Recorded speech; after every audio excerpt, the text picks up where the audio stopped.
I have an interesting question. Is there too little free speech? Or do we have some other problems these days, especially I'd say in the last 150 years? I think we have some big problems other than simply labeling everything a lack of free speech or that our speech rights are diminished. I see two big problems here. First, our vocabulary. It's come to my attention over the years that our vocabulary tends to involve a whole lot of blame words when it comes to talking about people. Not things like inanimate objects such as airplanes or cars or rocks, trees, nature, they call it. But when we're talking about people, it seems to me all of our words tend to involve words that say something that if only you would have, then this would have not happened. And secondly, I believe that since the advent of modern day inventions such as indoor plumbing, air conditioning, central heat, the automobile,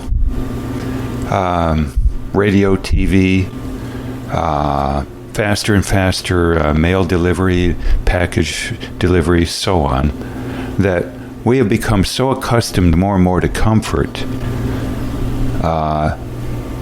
Not to mention all the drugs available to numb ourselves out, that the slightest discomfort we call a catastrophe now.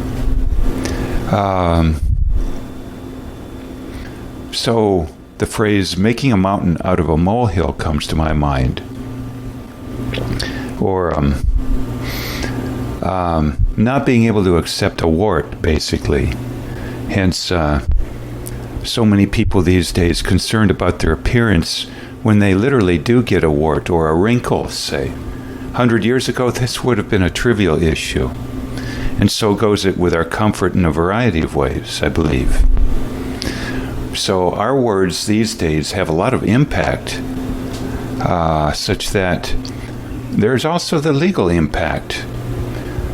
If someone is accused of something, all the more these days it's a crime, or it's called a psychiatric disorder, to be medicated away, or in the former instance, deem us a, quote, danger to society and put away indefinitely, or even executed. Executed, in essence, maybe for a wart.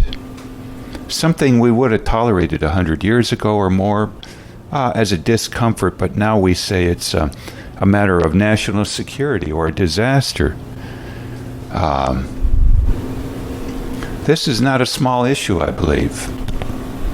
I'm reminded, for instance, of having run across a video a year ago or so by a panel discussion that included a woman in England by the name of Germaine Greer. And she talked about marital rape there and how if someone is accused and convicted of marital rape, they could spend a minimum of 6 years in prison. Basically because her husband simply forced himself to a degree on her. That one word and the whole concept of something somewhat discomforting or more turned into a catastrophic thing, so to speak, not just in this issue, but in so many issues. So then, all of a sudden, everything becomes a danger to society. Everything becomes a veritable mass murder event. Everything gets taken from molehill status to mountain status and punished, by the way, severely. In what you could call gulag conditions, by the way, upon which there's really no recovery, even after release, let's say. If it happens, your life will be wrecked It reminds me of that phrase, zero tolerance, when it came to drugs years ago. Certain persons in our government and so on, zero tolerance on drugs. That reminds me then of our attitude more and more, starting 100, 150 years ago, of not maybe zero tolerance, but very little tolerance. We've become less and less tolerant, less and less accepting, basically, of discomfort, not only physical in nature, but discomfort in the sense of things being perhaps somewhat less predictable than we wish. In fact, these days it seems that if some people can't have a complete lock on things, what you might call over control, if things can't be made to be arranged to be totally predictable from day of birth till the end of life, that's considered such a discomfort that we declare it intolerable. But the cost to other people to arrange our lives to have maximal predictability, or what we call maximal comfort in general, is catastrophic in a way. It's not catastrophic, really, but it's extremely taxing. The resources to get maximal predictability, say, comfort, that way is intense. And we have gone more and more and more in this direction for some people, and other people are paying a huge price. So those are my thoughts then on whether there is or isn't free speech. I think really the issue is one of what happens after we speak.